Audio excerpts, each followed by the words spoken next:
Joining me this morning is Ed Espinoza, Executive Director with Progress Texas, and Matt Mackowiak, Chairman of Travis County Republican Party. Thank you guys both for being here with me. Good to be here. Sure. Awesome.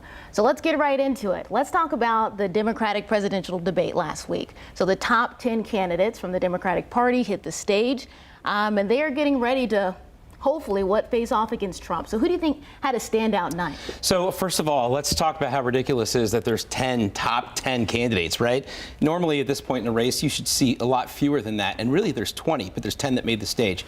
The fact that there was only one debate night with the 10 leading candidates made this a higher caliber debate. The DNC should take a lesson from that and perhaps do it again. Unfortunately, it may not be going that way.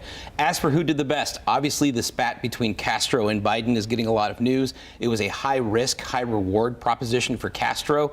I think there was definitely some risk involved. We'll have to see what the polling looks like to see if he actually got a bounce from it. All the other candidates, I think, held their own. I think they played up to the level of their competition in this debate. I don't think that any one person won the debate. I think that it was a better debate overall, but because they all did better, not one person came out winning that debate. All right, so you feel like it's still pretty much fair game? Among the front, look, there's really, the race is crystallizing around three candidates right now, and that's Warren, Biden, and Sanders. And then you have a couple of others that are still in the running, but until somebody can break through, the race appears to be around those three right now. Okay. And I want to talk to you, Matt, on this topic as well, because there was one moment that has gotten a lot of airplay with Beto O'Rourke saying that, yes, we're going to take your AR-15s, your AK-47s. How has that fared with the GOP? Not well. Not well with anyone who believes the Second Amendment is a constitutionally protected right. I think it's proof Beto is not going to be running for United States Senate in Texas. That he's taking these outrageous, ridiculous, far-left positions that might have 5 or 10% support in our state. April of last year, April 2018, Beto O'Rourke, then a candidate for United States Senate, told a radio host in Lubbock named Chad Hasty that he owned an AR-15 and that they weren't going to be taking anyone's AR-15s and that lawful gun owners should be able to have those guns. So obviously he's going to point to El Paso and Odessa as a reason for why he changed. AR-15s had been used in mass shootings before April of 2018. This is more about the fact that when he was running for office in Texas, he had one position. When he's running nationally, he has another. So I would agree with Ed, though. I think in terms of the debate, the top three remain the top three. So to a certain extent, they're the winners. I do think this back and forth with Julian Castro and Joe Biden was bad for Castro. Biden turned out to be accurate on what he was saying. Julian either misheard him or just wanted to attack him. Perhaps he wants to be Elizabeth Warren's vice president. I don't know. But I don't think it was a good night for him either. All right. So you think that was a bad look from Castro? Yeah, I do. I mean, I think it was a bad night for Beto and for Castro. Look, in the room, it played well for Beto to talk about, quote, taking the guns. But broadly, this is about the television audience, not about the folks that are in the room. And you have major Democrats who've been stepping away and stepping back from what Beto has proposed.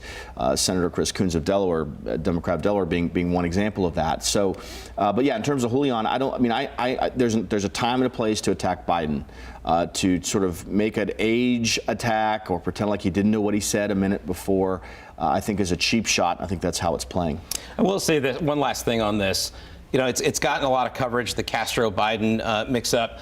But look, whether or not it was the right thing or the wrong thing to do, it is nothing compared to what Donald Trump is going to do to whoever the eventual Democratic nominee is. So if we're talking about negative campaigning or mixing it up, this is really just a primer for what's to come when Republicans come after Democrats in the general election. And I think the Democrats could maybe stand to have a thicker skin about this and realize that primaries are messy.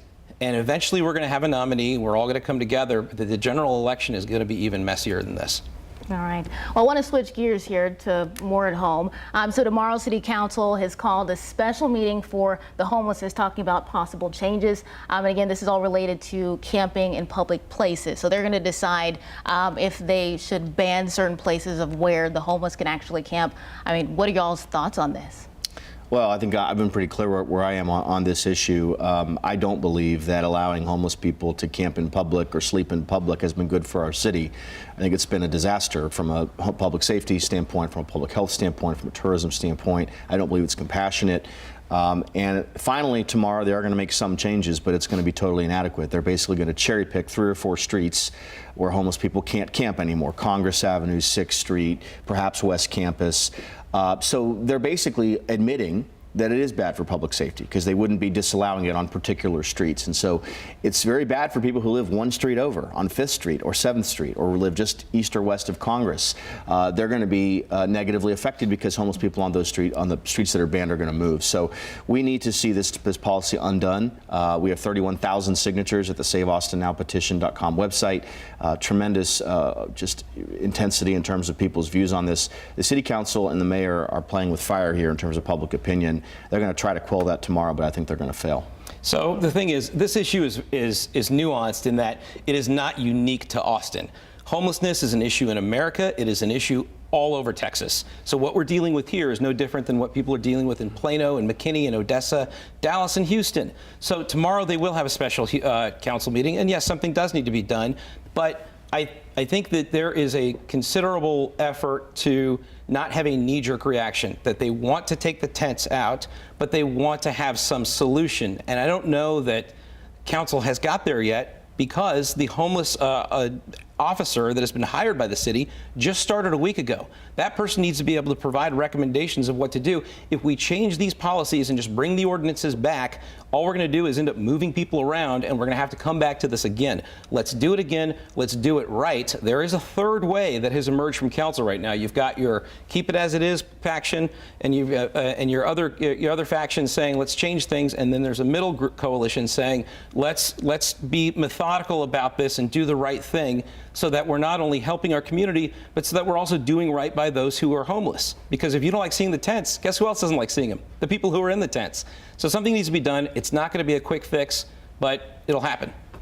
All right, Ed, Matt, thank you. Appreciate Thanks. you guys both being with me today.